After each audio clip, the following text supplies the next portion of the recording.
This webinar is not only about research internship programs, but let's just see what all programs do you know about. So you've heard of MITAX, you've probably heard of DARD, but let me tell you, there are many programs,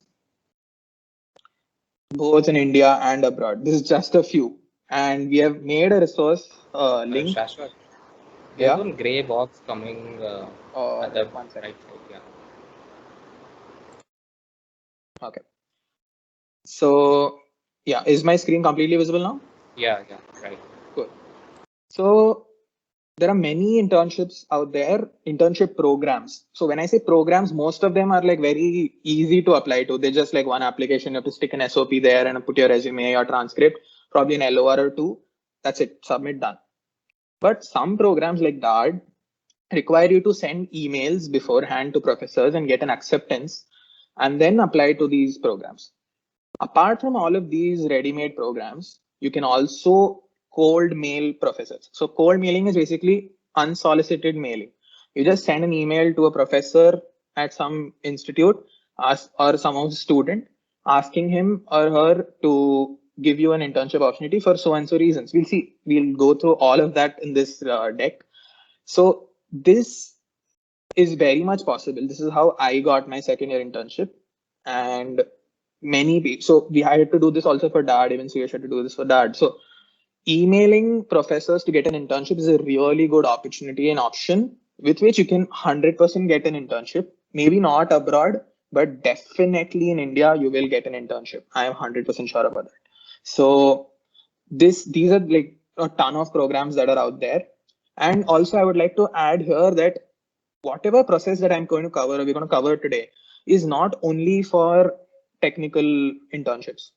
Those of you who are looking for even management related internships, say at an IIM or something of that sort, the procedure is the same. I'll just keep mentioning at every point what will change for you a bit when you're applying for a managerial role.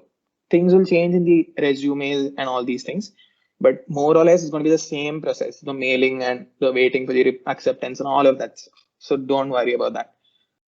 So let's first dive into the resume. We'll go into the resume, the LOR, then we'll go through the SOP pointers. Then we'll guide you through the entire process of how to draft a cover letter, how to maintain a database, how to find professors, how to do all of these things. Probably like everything is like clouding on your mind right now and you're getting very confused. So let's just remove everything from your mind. Just listen to what we are probably going to say now. The first is the resume. Just a second. Yeah. So if anyone has any questions, do either keep them written or just post it in the chat box, because you might forget at the end, because the whole process and all is a bit long and everything we are including. So if you have specific doubts, you can just put in the chat box and we can answer. Yep. So when it comes to the resume, there is one mantra, BLUF, bluff. Just remember this. What is it? Bottom line up front. Let me give you a point from my resume. Just read the first point. This is how typically students write their resume. Developed a novel signal processing technique, coded excitation, for guided wave electromagnetic acoustic transducer applications. Achieved 1200 times power reduction and 190 times faster scanning. Now, I'll tell you that this is not a really good resume point. Why? Because the part in the yellow is what they're looking for. They're looking for the impact. They're looking for what you did. What was your outcome? Yes, the action or the method in which you did is important, but it's not supposed to be the first point or the starting point of your resume bullet. I've just rephrased this point here. Reported 1200 times power reduction from so and so voltage and 190 times faster scanning for guided wave electromagnetic acoustic transducer applications using coded excitation. What this did is when the person is going to read your resume, they're going to just scan through. Literally each resume, probably they'll spend 2 minutes or not even 2 minutes, like 1 minute or something. They'll just scan through your resume. They'll just look for points. Most of this time, all this is done by an AI software. So you need to get those keywords, and those keywords are called action words or buzzwords. So you need to have all of those. So reported, achieved, stuff like this. These action words, they're really important. Numbers are really, really, really important. 1200 times power reduction. That's an outcome. That is a result. That's an achievement. So that's something that's really important to be showcased first, and then you speak about the action. There's something really interesting called the pyramid principle. This is actually the same as what I just said, bluff. So the bottom line upfront, the bottom line being, what did you do? That's upfront. So that is the most important point. What did you achieve? Why did you do this? Or stuff like that. That should be on the top. So you can look up the pyramid principle. I won't get into the details, but you can definitely check it up. It's a very famous concept for not only for resumes, for your essays or for any argument writing, speech writing, everything. This way you can convince people much better about your achievements. So here's a link. You can we'll share the deck and you can probably use this link. This is an AI-based resume evaluator. You can just once you made your resume, you can just upload your resume in this, and then it'll give you certain points as to how you can improve it and where it is lacking and stuff like that. It's a really useful tool. So I'll go through a typical resume format now. So this is a format from Carnegie Mellon's repository of undergraduate resumes. The link is there again in the deck. You can all use it. There are resume samples for each department student of theirs from engineering. So this is a particular student. Let's just see all the sections in the resume. I hope everybody can see the screen. Everybody can you like make out stuff in the screen? Suyash, is it clear?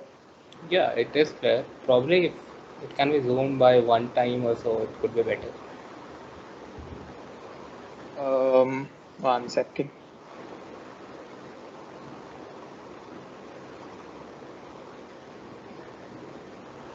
I guess it's clear. Okay. Yeah, it's clear. Okay, I can't figure out how to zoom it now.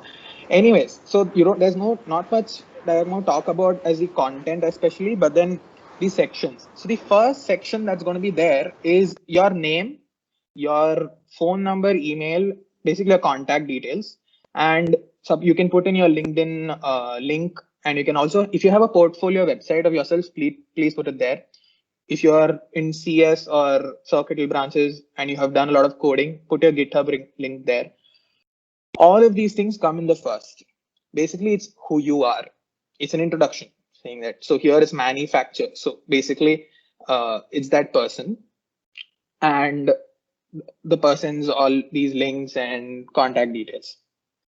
The next part is a very important part. That's about your education. So if you're from NIT Trichy, so you will put NIT Trichy, National Institute of Technology, Tiruchirappalli, Tamil Nadu, India.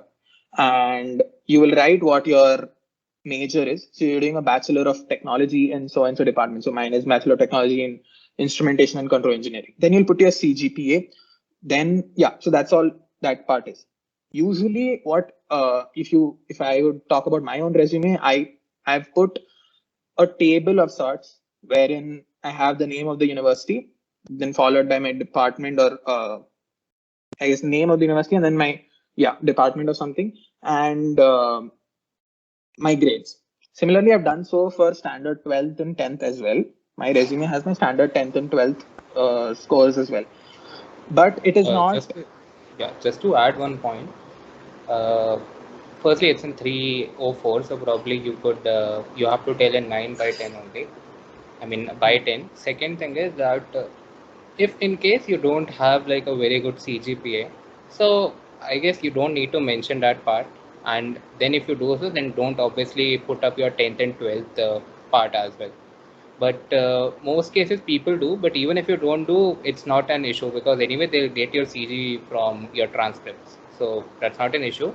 But if you have a decent CG, like you can definitely put it. So regarding those who are applying, suppose if you are a student from ECE or ICE and you are applying for internships in CS, say in machine learning or something of the sort. So your courses or your department grade is not an indicator of how good you are in that particular domain you're going to apply for. So that's where you can just like shortly mention all of these things and go to the important details. So this is just basic stuff that everybody puts, so that this is just, usually people do not have many points to put on the resume, so they put all these things. So like he said, if you're applying for say management or any other role, it's not completely mandatory.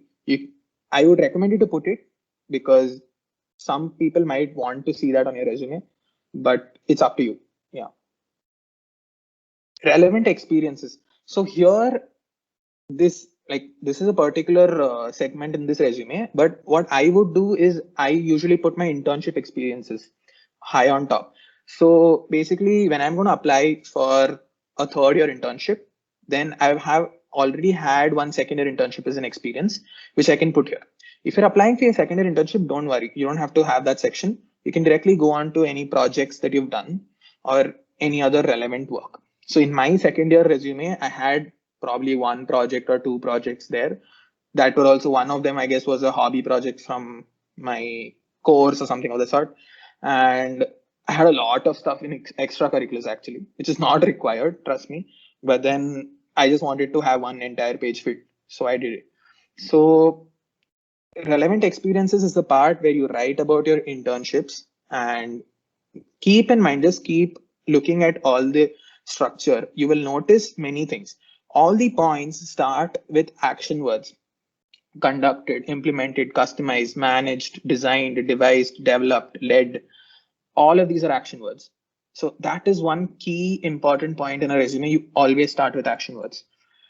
Another thing you'll notice, most of these subtopics like Procter and Gamble Manufacturing Company, engineering intern, there are only 2 points under it, not never more than two or three. So keep the bullet points per experience only around 2 to 3. Also, each bullet is only one line or at max just over one line. So these are some things that you need to keep in mind. And I will also come to the do's and don'ts of the resume, and then you'll get all these stuff cleared. So that's about relevant experiences. Then comes the project section, as I said. So the projects are all the projects that you take up in your college. So that's why I was insisting in the beginning. Please do projects. Please take up projects with your professors or do something yourself. Just if you are interested in some kind of a simulation, just open MATLAB. Just find out how to do it on MATLAB and figure it out. No issues at all. Like, keep doing something with your time. Don't waste it. Keep doing some sort of a project and keep working on something. So as you can see, this person has tons of projects to put in the resume. I don't have so many. I had like 3 or 2. And so, yeah, you can put as many projects as you have done. If you're in a tech club, you'll have probably bigger projects to put, which are already existing and stuff. If you're not in tech clubs, then you need to be self-motivated to start doing your own projects. So yeah, so these are about the projects. Again, keep noticing that every point has some sort of a quantification. They have numbers. So led a team of 5 people. If you can see my cursor, led a team of 5 people and stuff like manage a team of mechanics and design and decrease the race time by more than 5 seconds. Devise the system to function in 60-degree ambient temperature. All of these numbers are very important. This is what they look for. They really look for these numbers. There are also keywords and stuff that they look for, but these are really, really important. These numbers are super important. Next part comes the relevant courses. Now, like I said, if you're applying, if you're in suppose chemical and you're applying for chemical related internships, you can probably consider putting your courses there. But I don't have my courses there because I always usually send along my transcript along with my CV. So my transcript has all my courses. I don't even have to put a list of courses here. But in case you're applying for any role, suppose being in ICE, if I'm going to apply for an ML kind of an internship, then I don't have many ML related or data science related courses from my department. In that case, what I would do is I would put relevant online courses that I've done, which are an indication saying that, okay, I've done courses in this field, although it may not be there in my transcript. So don't have any redundancies in all your documents cumulative. When you're going to send your transcripts, your resume, your LOR, and your SOP, make sure there is all of them have the maximum mutually exclusive information. So all of them put together is one good amount of information, right? So next, coming to all your leadership and additional experiences, you can put all your PORs and all your club related experiences here. Even here, they use a lot of process, less of process points and more of accomplishments. So planned at least four outreach. Again, numbers. These numbers keep coming everywhere. People are only interested in knowing what is the outcome of every activity that you've taken up in life, and very little interest in how you did it. So it's not you, that does not mean you should not include your action, but you must first put, so bluff, you basically put your process outcomes first and then you go to your process. Then even in my resume, I have my skills in the bottom. If you are probably a CS student and you have all these programming skills which are really important, you're applying to, you can put it on. All the arrangement is you need to think of the arrangement yourself. All right. So this is a typically good arrangement. If you can't think of a proper arrangement yourself, go ahead with this one. There's no issues. Activities and honors. This is basically your academic or scholastic achievements. For me, it's on the top. It's on the first thing. But you guys can do anything you want. You can put it at the bottom. If you don't have many of these achievements, then you can keep it there. And here, basically, suppose you get some, say, institute medal, or you got a really good grade in a particular course or something of the sort, you can put it here. So, which is relevant to where you're applying. Don't go back all to like 9th standard, I won this and stuff. It's not required. Do what you've done in college majorly. If there's something really important from probably school or something, you can put it. But I would recommend only keeping it related to college stuff. So yeah, this was about the entire resume structure. In case you have any doubts, please put it in the comment box. We will get back to it later. So you can, once we share the deck, you can go and check out several samples of resumes and you will really get a clear idea about how to make your own resume. So some quick do's and don'ts. Do's. So have unique results, outcomes, and achievements. Of course, numbers, action words. I've been telling you all this already. Don't have walls of text and paragraphs in your resume. Always bullet points. Okay. And make sure these points are also like not more than one line. There's an entire PDF that we are going to share with you about how to make points concise for your SOP, for your LOR, for your resume, everything. You can use it for anything. Use the techniques. Please don't have redundant words, jargon, fillers, and all of these. Really put them down. Okay. Another set of do's is tailor your points to fit the role. If the role says or expects certain things, saying that we want a so and so person who's good in communication, who's in this thing, so and so. So you need to show those relevant experiences there. Your resume should speak to them that it's basically like a tick box. They have three things criteria to fill. They'll read your resume, they'll just tick those three things. It should hit their eye immediately. So you need to think about making your resumes that way. For internships or research internships, you don't have to go and tailor it for every program typically, because you would usually apply for similar programs or similar kind of professors. So you can stick to one resume, but make sure that you tailor your cover letter accordingly, which we'll come to. Don't have your resume points as very bland, generic, or uninteresting. Like, don't avoid redundancies. I've already told you this. Do's. Have an ideally one-page resume. A resume is one page. A curriculum vitae is 2 pages or more. Because they won't really see that long.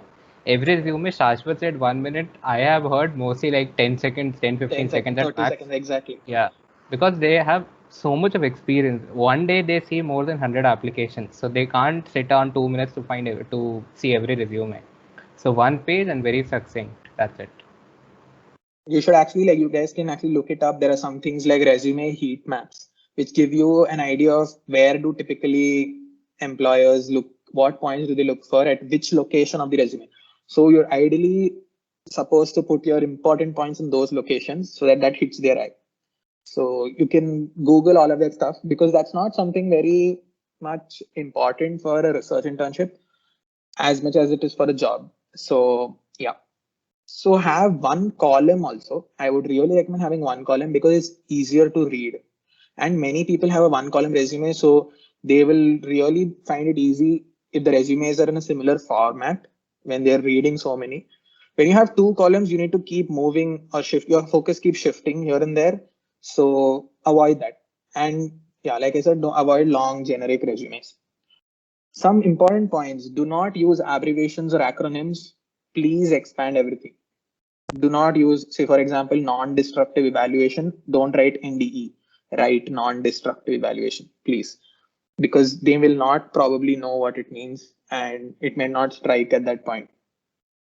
Formatting must be clear and concise and consistent. That is the most important thing. Your bullets, all the margins, all your indentations, everything should be perfect. It should look like a piece of art. Keep your resume aesthetic. It cannot be with zero margin, end to end, full border. No, you have to give good amount of margins, and you need to really take care of alignment and spacing and all of these things.